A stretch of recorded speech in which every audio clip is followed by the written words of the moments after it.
Hello and welcome to Kirkies Wood. You know, when I came to Portsoy it took me a wee while to find this place, even though it's only 10 minutes walk from the manse. Like most people, when I first came to the town it was the more well-known places here that I was attracted to, like the harbour, the links, Loch Soy and, yes, the ice cream shop. And they're all great and they're all very well worth a visit. But when I found Kirkies Wood, I think I found one of my favourite places. And one of the reasons I like it so much here is that, well, it's always so peaceful and sheltered. It's like an oasis of calm, even on the stormiest of days. When the wind gets up, the trees, they act as a natural windbreak. When it's raining, well, they act as a great big umbrella.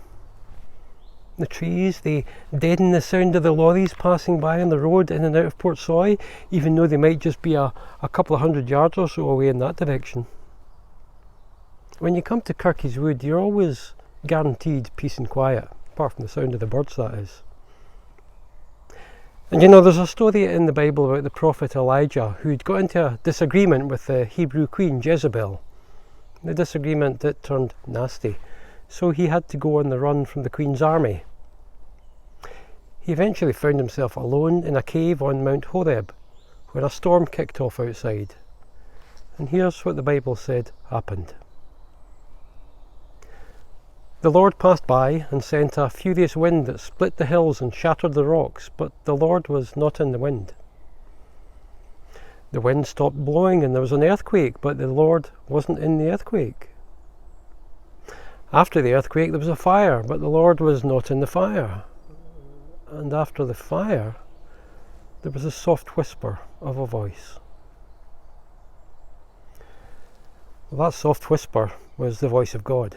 And God went on to tell Elijah just what he should do next. And I think we all have wind and storm and earthquakes in our lives, don't we? We find ourselves in situations where there's just so much going on and it's hard to know what to do next, where to turn to next. Whatever the situation though, I think we can always find a place of calm, a place where we can be still for a moment and be quiet, where we can listen for that soft whisper. And the road ahead, well, it'll become just that wee bit clearer. And we don't even have to come to a peaceful place like Kirkies Wood to hear the whisper of God, because do you know what? He's listening, wherever we are.